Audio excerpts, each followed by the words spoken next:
Flames Nation, get ready. It's B.J. Farrell, bounces over tackle, he's at the 10, the 5, light him up, touchdown Liberty!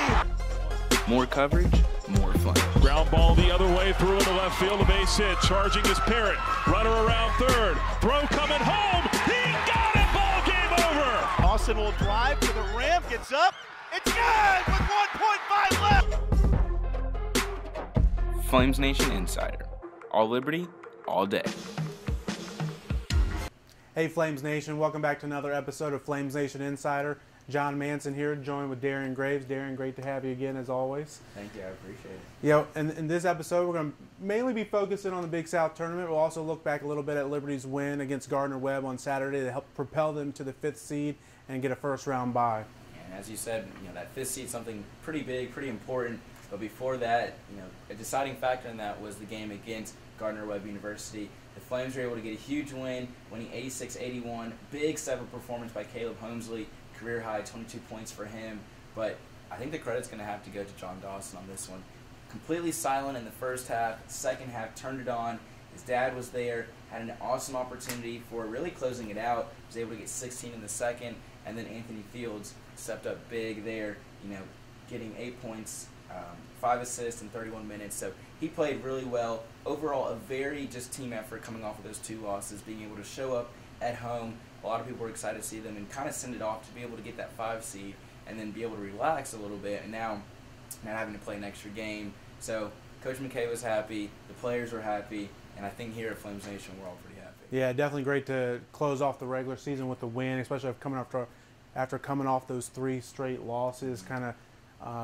Team probably lost a little bit of confidence there, but it was really big to get the 5 seed, as you mentioned. Getting the win over Gardner-Webb helped Liberty get that. They still need a little bit of help, though. Going into the game, not only did Liberty need to beat Gardner-Webb to force a tie with them at 5th place, but they also needed Radford to lose to Longwood. And Radford playing at home against the Lancer didn't look like that was going to happen. They were big favorites. They even had a lead as much as 20 points in the second half. And what happened? Longwood came back and got the win. What a shock.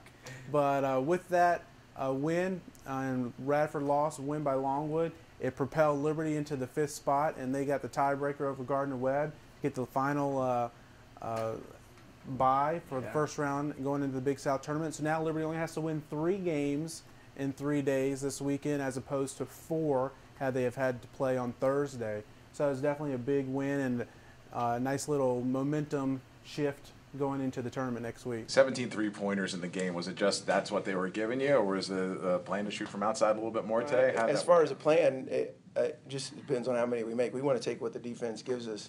I think there's times when we go a little soft and settle for that shot, but I don't ever want to take away our group's aggressiveness.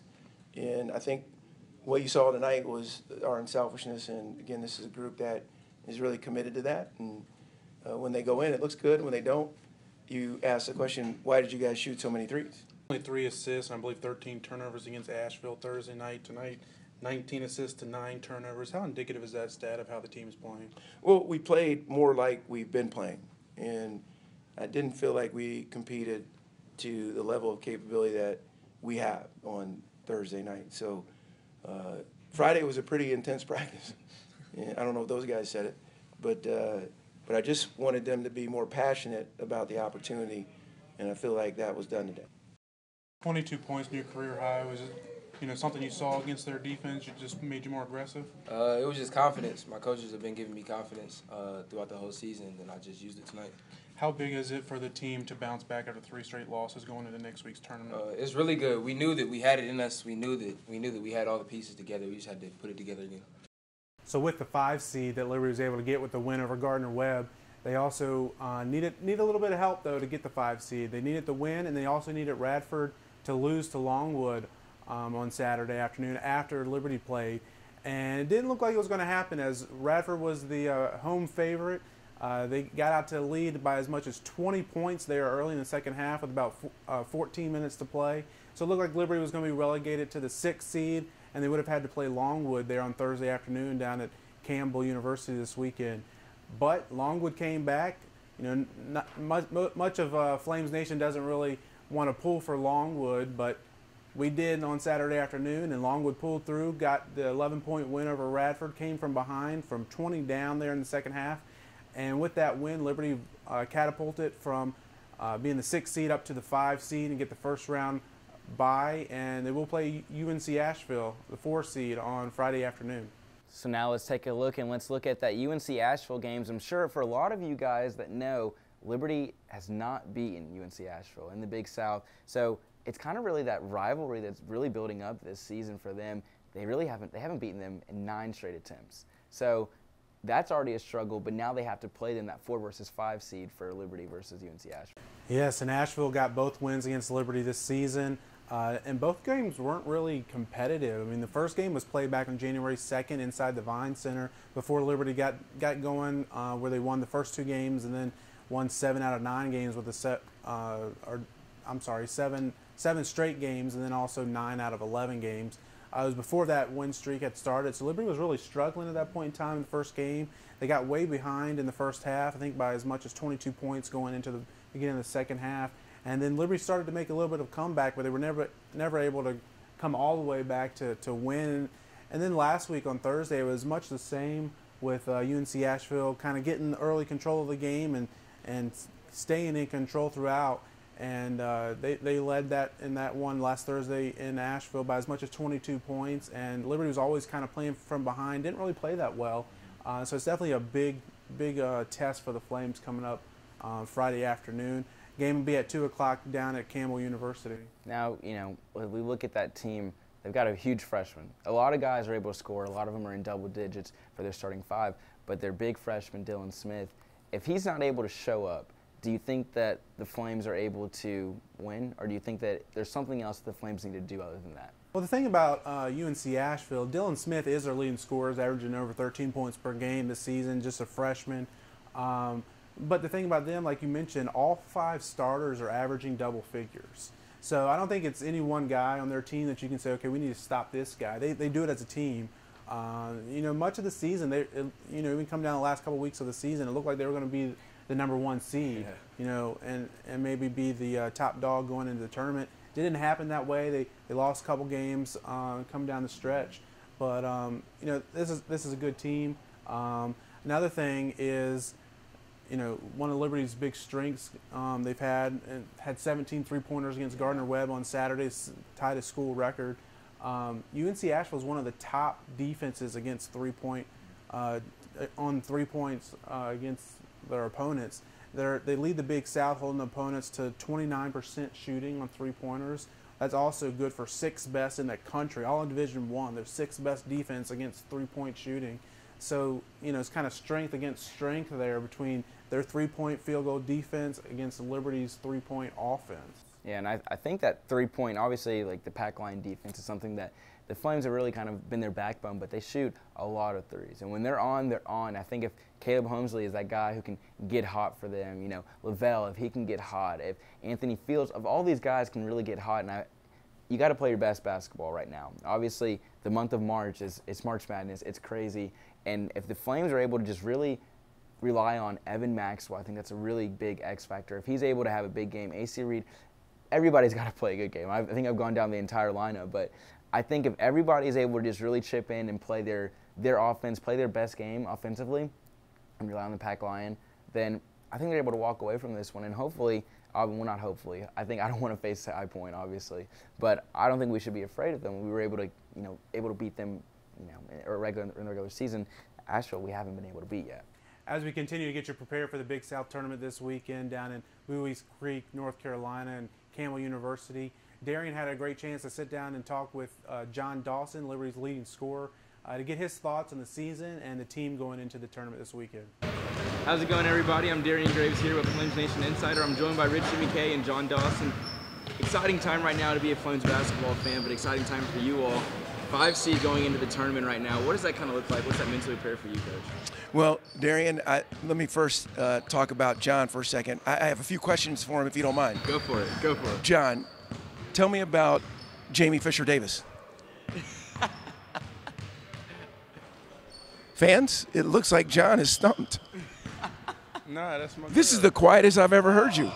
That's my girl. That's my girl. Oh, I was more looking for a scouting report. You want a scouting report? Yeah. You want basketball or off the court? Basketball. You want basketball? Shooter. She can put it on the floor. Can she shoot it better than you? Should we have a shoot-off? I'm not gonna lie, she can. Wow. Well, Darian, obviously we've got some things to work on, but I'm not mad at Jamie because the shooting runs in her family. But let me just tell you this dude has been a privilege to coach this year. Looking forward to 2 more really good seasons with him. And he's starting to have the world take notice of how good of a basketball player he is by an honor that I know you're going to talk about. I'm going to leave it to you now because Flames Nation has seen enough of me. You have a good day. And Coach McKay, John, congrats. We'll have to get that shit. We will need that. So as Coach McKay said, there's an honorable mention that is coming John's way. There's first team, there's second team, and he's on the Big South honorable mention team. Tell me a little bit about that. What does that mean to you here as a Flames player? It's a big accomplishment just coming in half the season.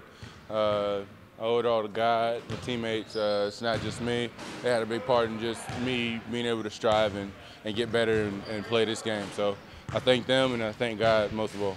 So, as you said, I couldn't said it any better myself. But now looking forward to this season right now. Preseason, you guys were the underdogs. Regular season, at the end of the season, underdogs going into the Big South, underdogs as well. How does that mentally prepare for you guys going into, coming up in the tournament? Are you guys still underdogs? Does that make you motivated? What does that look like? I think we're always going to be underdogs. It's just how we are. It's how people look at Liberty as the underdog. So it kind of helps us, I think, because people don't expect us to do what we're capable of, but once we come out and play our basketball and throw our punches, then I mean the world will take notice. And I think that's what they've done. Now let's look a little bit about you. You guys lost 3 games straight, and then you guys were able to get a huge win. Tell me what that was like. Really rough start, and then you guys kind of turned it on. What was that? How big was that win for you guys? That big was win, especially gaining momentum for the tournament. That's probably one of the biggest things we can do is get a end of the season win, just to get our confidence, our team going, support going, coaches going, and just flowing in a new direction. And now going into that game on Saturday, you started out kind of cold, and then second half you really started to get things going. What did that mean for you, for your team to have your back inside the locker room, but also out on the court? It meant a lot. Got my confidence back up. Let me play the way I needed to play. All that good stuff. It was just when your team has your back and they're confident in you, you can do a lot of things. Now, game coming up, UNC Asheville. You guys have yet to beat them yet this year. What does that look like? How does that mentally, affect you guys? Are you hungry to go back and get that win for 3? Oh yeah, we're due for a win against them. They beat us twice. We got to come out strong. We got to come out physical, and we just got to play our basketball. They haven't seen the real Liberty yet, and we're going to give it to them. As Coach says, always looking for the real Liberty. So that's John Dawson, the honorable mention nominee there, and he has been awarded to it. So for Flames Nation, I'm Darian Graves. Well, we're pleased now to be joined by Jacob Johnson. We're going to talk a little bit more about the Big South tournament, all teams from a whole, and just kind of see what everybody's thoughts are in the tournament this weekend down in Boys Creek, North Carolina. Thanks for joining us, Jacob. How's it going? It's good. I appreciate you getting me on the show. I've been a big fan of the website and a big fan of you guys, so it's exciting to be on here. Yeah, so looking forward to the big tournament this weekend. Does any one team kind of jump out to you as the team to watch out for? Well, I think that I think it kind of mirrors what college basketball looks like right now. It's up for grabs. I think your top 5 seeds could all win this tournament. You've got High Point came in as the big favorite at the beginning of the season. Winthrop's have been playing well. Throw Coastal in there. They're not having home court advantage anymore. But they've shown that they can play all season. UNC Asheville, they've just kind of had the right matchup. And then the way that Liberty's playing, if they can get hot and hit the threes, they definitely could be a team to compete with in this tournament. They've got a lot of work to do. I think no matter who they're playing, they're going to be an underdog. But I think that they can definitely ride John Dawson. If Maxwell can step up, they're going to need that inside presence to be able to make that run. But if Maxwell can step up and put together 3 solid games, yeah, I definitely think they can make a run. So I think it's about 5 deep right now as to who could really win the tournament. But You know, I couldn't agree with you more. I think that Evan Maxwell is that X factor here for Liberty. A lot of times we say it's John Dawson, but if I think his presence down low, is able to really build up to who he is and he's able to get touches down low, then Liberty is not, you know, an opportunity for them to get one. Obviously, I'm probably a little biased because I go here, but I'm going to say High Point. They haven't lost since the Liberty game. You know, sorry to cut you, but a season like this, I always think back to Kemba Walker. And Kemba Walker literally put Connecticut on his back, ran through the Big East tournament, and then ran through the NCAA tournament. And I think that's the kind of year we've got. I think in the big dance that's going to happen, and that could happen right here. And you've got two key figures with John Brown, as I mentioned before. John Brown, and then Keon Johnson could be the other one that could put that team on his back and just carry them through into at least the finals. And at that point, you know, it's anybody's game as to who's able to win. And I think, you know, Dawson could be that guy for Liberty that could help them get carried in.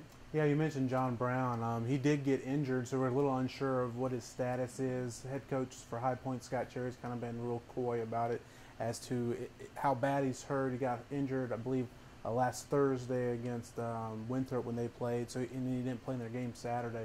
So we'll see if he's able to play, and if so, how effective he can be.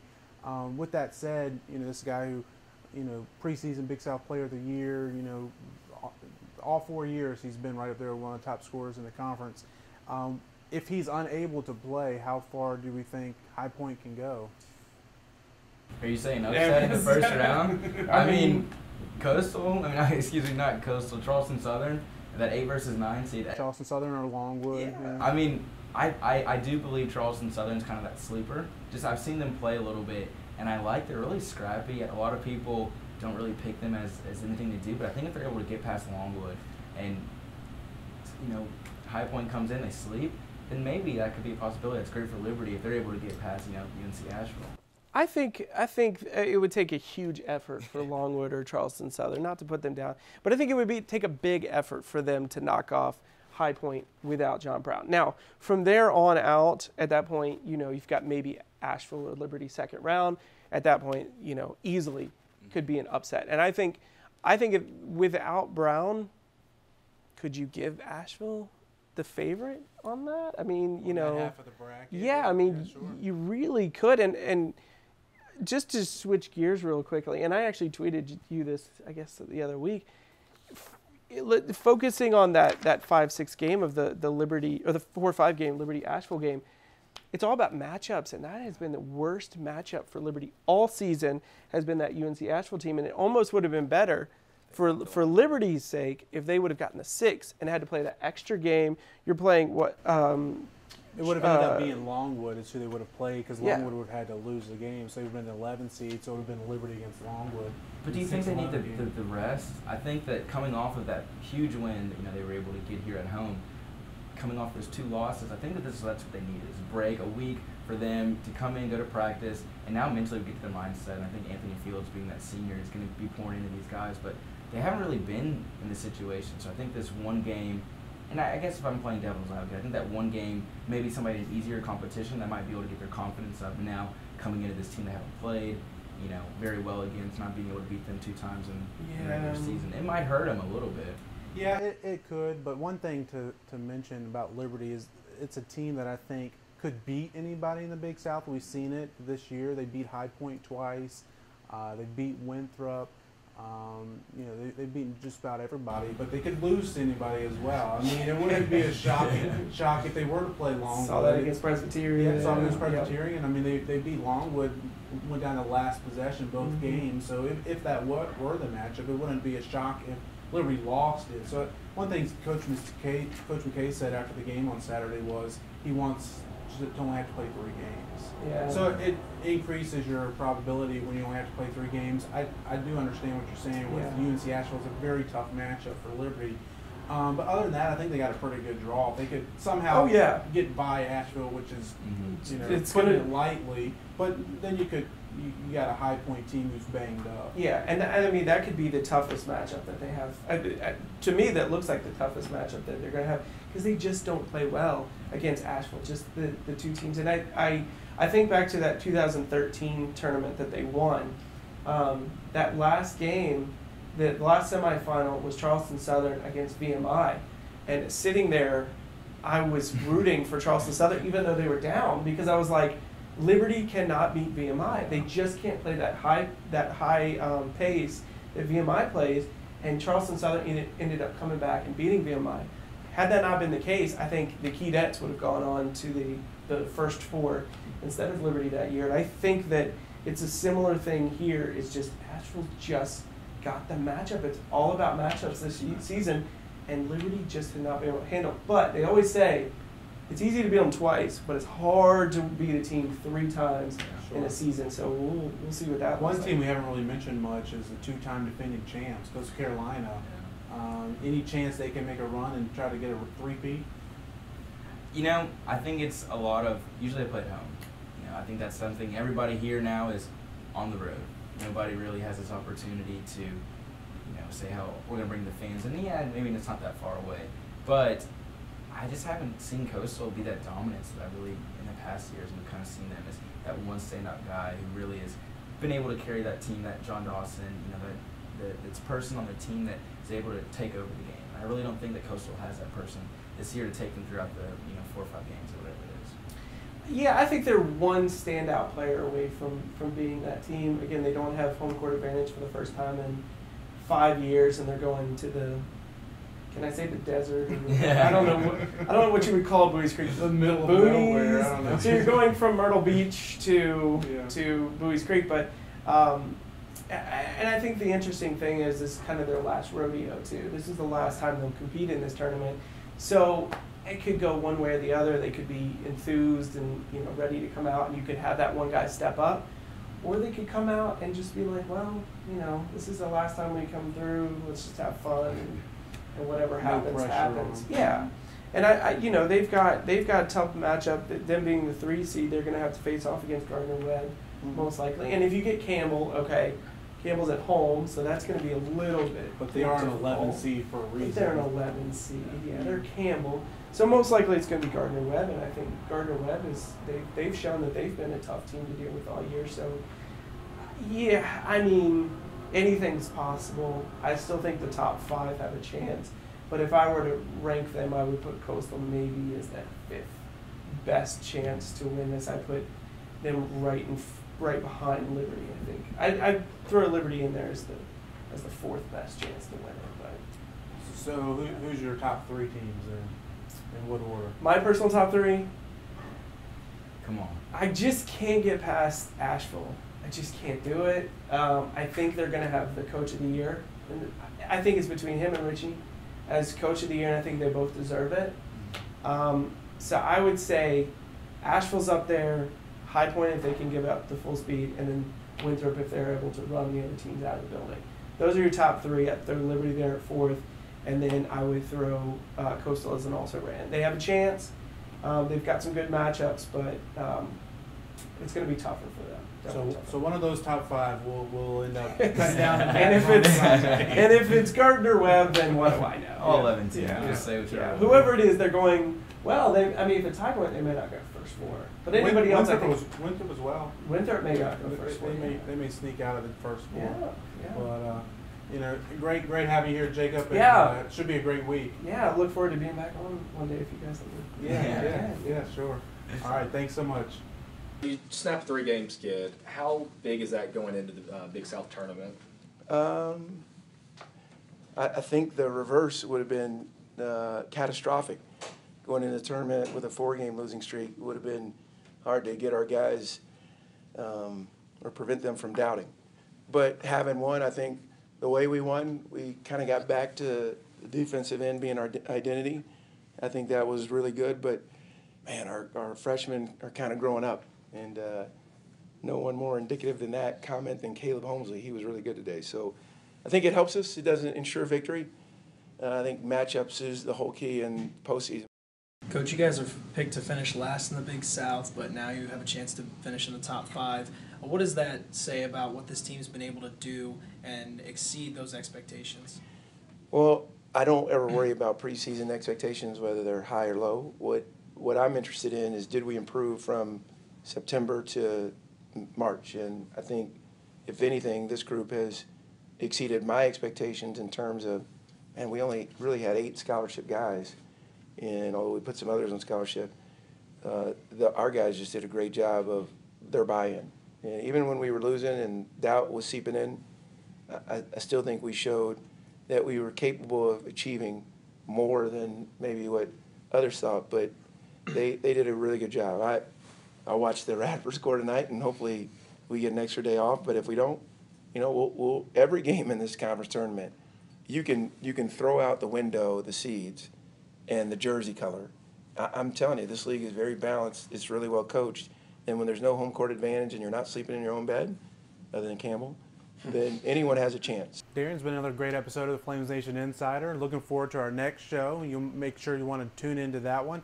And it's a little up in the air what it's going to be about. Obviously, a lot has to do with what's going on down in Campbell this weekend in the Big South Tournament. If Liberty wins, obviously, we'll all be excited. We're praying for it. If they're cutting down the nets on Sunday afternoon, we'll have plenty of updates from you there. You can always follow us on Twitter, as well as the website, libertyflamesnation.com.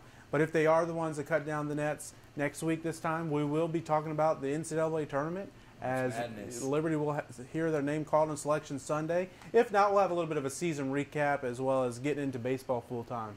And as you said, you guys are able to follow us on Twitter, follow us also, watch us on YouTube. We've got a brand new channel on there, so if you're able to see our teaser, episode 1's on there, and then episode 2 will be coming to you guys there. That's going to be on Liberty Flames Insider. Make sure you guys are able to subscribe onto there, like you said, on Twitter. But that's going to do it for us on this week's episode of Liberty Flames Insider. So thank you all so much for watching. Make sure you guys subscribe, follow us. All the links, archives are going to be out there on the Liberty Sports Network. And so just make sure you guys are continue to look up for updates. And that's going to do it here for John and for Darian. So thanks, guys.